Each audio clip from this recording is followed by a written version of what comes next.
talk about the Metaneb concerning BHT. So first thing we're going to do is check our patient's chart, make sure there's no contraindications for doing this therapy. Those would include untreated pneumothorax, hemoptysis, any facial trauma, nosebleeds, nausea, ICP greater than 15, and then a hemodynamic instability. And then we'll also check the patient's charts for any medications we can give. This therapy is a 3-in-1 therapy. It does aerosol delivery, lung expansion therapy, and then also airway clearance. So after we collect our supplies, we'll enter the patient's room, introduce ourselves to the patient. Hi, my name is Kate. I'm with respiratory. Doctor has prescribed us to do some airway clearance and aerosol therapy, the Metaneb therapy, and explain to them it's a 3-in-1. We're going to go ahead and start you off. There's a couple different ways to use this. We can use this with the mouthpiece, we can use this with the face anesthesia mask, or we can use it with a trach patient. Our patient does not have to be alert and oriented to use this therapy, so it's kind of beneficial and versatile in respects to that. So the most important thing we want our patients to do is to make sure they maintain a tight seal and mouth breathe only. If they're having trouble, if they start breathing through their nose, and we can see that if the pressure would decrease, that we're not getting the proper pressure that we need, we can put a nose piece on them, a nose clip, and we'll need to coach our patients all the way through this therapy. We do also need to monitor them, especially the respiratory rate. We can hyperventilate when we're doing this therapy, so it's important to watch our patients while we do this and listen to them. So we'll go ahead and listen to our patient's lung sounds before we do that and monitor their vitals, and then start therapy. So I instructed my patient to sit up, secure their mouth around this mouthpiece. We're going to go ahead and hook up the circuit here to the Metaneb. You'll see a little hole on the adapting piece. Insert the hole and then click down. It'll click into place.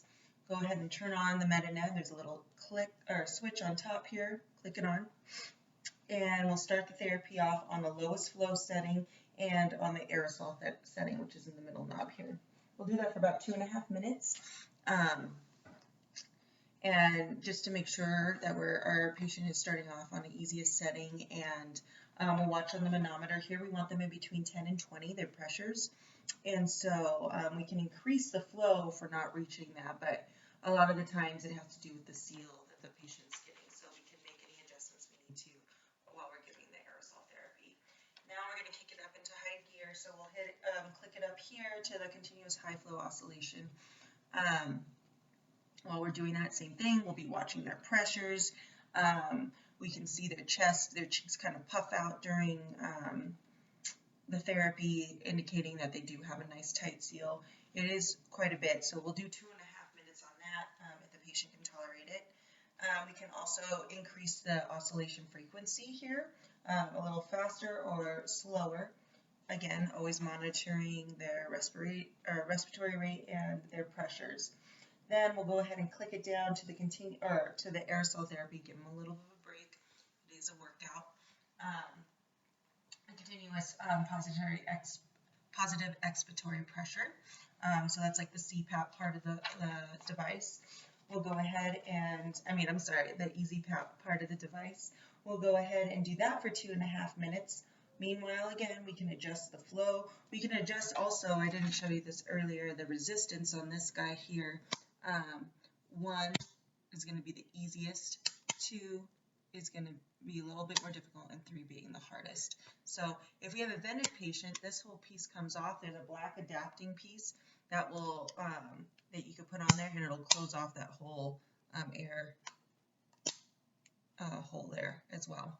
So after therapy, we'll go ahead and monitor our patient, listen to their lung sounds, and assess our patient. Hopefully that if we see some coughing, that's the continuous high flow oscillatory should produce some coughing, shaking those secretions loose. And again, listening to those breath sounds to see if there's any clearance with the atelectasis and secretions. That's it. Thanks.